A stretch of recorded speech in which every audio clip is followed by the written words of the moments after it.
নমস্কার বন্ধুরা, মহালক্ষ্মী চ্যানেলে আবারও নতুন আরেকটা পর্বে তোমাদের সবাইকে জানাই সাদর আমন্ত্রণ। বসন্তের স্পেশাল একটা সবজি সজনে ডাঁটা। এই সজনে ডাঁটা সর্ষের চচ্চড়িটা আমি আজকে রান্না করছি। বসন্ত ঋতুতে বাঙালির প্রতিটা ঘরে সজনে ডাঁটা এই সর্ষের চচ্চড়িটা একবার হলেও রান্না হয়। চলো দেখিনি আমি কিভাবে এই চচ্চড়িটা রান্না করি।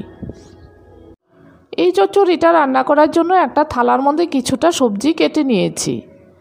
এর মধ্যে নিয়েছি কিছুটা সজনে ডাঁটা, দুটো মাঝারি সাইজের আলু, দুটো টমেটো ও কিছুটা কুমড়ো। এই কুমড়োটা না থাকলে শুধুমাত্র টমেটো, আলু ও সজনে ডাঁটা দিয়েও এই চচ্চড়িটা রান্না করা যাবে। এবার মশলাটাকেই তৈরি করে নেব। একটা মিক্সি জারের মধ্যে নিয়ে নিচ্ছি এই বড় চামচটায় 2 চামচ সর্ষে, স্বাদ অনুযায়ী 6-7টা কাঁচা লঙ্কা। জল ছাড়া শুকনো অবস্থায় প্রথমে মিক্সিতে ঘুরিয়ে নেব। প্রথমেই জলটা দিয়ে দিলে সর্ষেগুলো ভালোভাবে পেস্ট হবে না। শুকনো অবস্থায় ঘুরিয়ে নেওয়ার পর এবার দিয়ে দিচ্ছি অল্প কিছুটা জল। জলটা দিয়ে মিক্সিতে ঘুরিয়ে মিহি করে পেস্ট বানিয়ে নিলাম। সবজিগুলোকে ফোড়ন দেওয়ার জন্য গ্যাসে প্যানটা বসিয়ে দিয়ে প্যানটা গরম হয়ে যাওয়ার পর দিয়ে দিচ্ছি বেশ খানিকটা সর্ষের তেল। তেলটাকে গরম করে নিয়ে ফোড়নে দিয়ে দিচ্ছি 1 চামচ 5 ফোড়ন ও 2টো শুকনো লঙ্কা। কিছু সময় ফোড়নটাকে ভেজে নিচ্ছি। ফোড়নটা থেকে যখন ভাজা গন্ধ বেরোতে শুরু করলো দিয়ে দিচ্ছি কেটে রাখা আলুগুলি। লবণ ছাড়া কিছু সময় আলুগুলোকে হালকা করে ভেজে নেব। কিছুক্ষণ ভেজে নেওয়ার পর দিয়ে দিচ্ছি কেটে রাখা সজনে ডাঁটা ও কুমড়োগুলি। স্বাদ অনুযায়ী লবণটাও দিয়ে দিচ্ছি। এবার খোলা অবস্থায় কিছু সময় সবজিগুলোকে ভেজে নেব।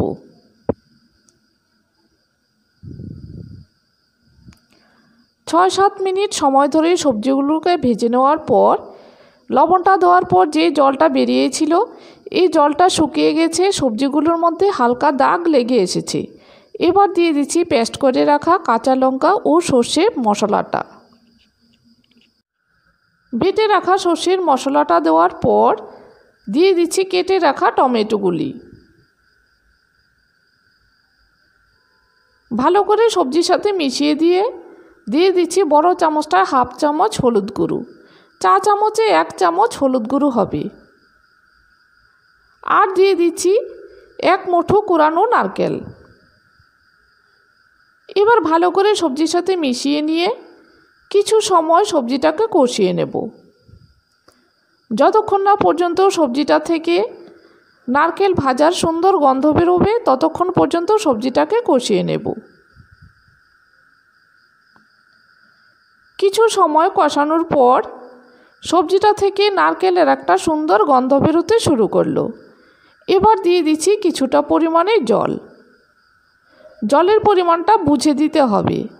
আমি সবজিটাকে শুকনো করে রান্না করব, এই পরিমাণ জল দিয়েছি। জলটা দেওয়ার পর দিয়ে দিচ্ছি 1 চামচ চিনি। এবার ভালো করে সবজিটার সাথে মিশিয়ে দিয়ে একটা ঢাকনা দিয়ে 5-6 মিনিট রান্না করে নেব। 4-5 মিনিট পর ঢাকনাটা খুলে সবজিটাকে দেখে নিচ্ছি। সবজিটা মাখো মাখো হয়ে গেছে এবং সব সবজিগুলো সুন্দরভাবে সেদ্ধ হয়েছে। এবার দিয়ে দিচ্ছি কুচিয়ে রাখা বেশ খানিকটা ধনেপাতা। ধনেপাতাটাকে ভালো করে সবজির সাথে মিশিয়ে নিয়ে আরও 2-3 মিনিট রান্না করে নিচ্ছি।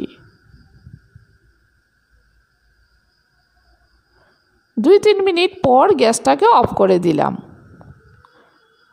তৈরি হয়ে গেল বসন্ত স্পেশাল সজনে ডাঁটা সর্ষের চচ্চড়ি।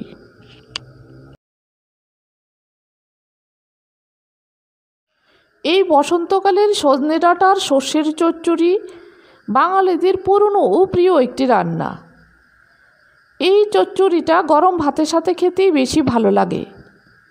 এই রেসিপিটা যদি তোমাদের কাছে ভালো লেগে থাকে তাহলে প্রতিদিনের মতো আজও আমার চ্যানেলটাকে লাইক, শেয়ার ও সাবস্ক্রাইব করার জন্য অনুরোধ করছি।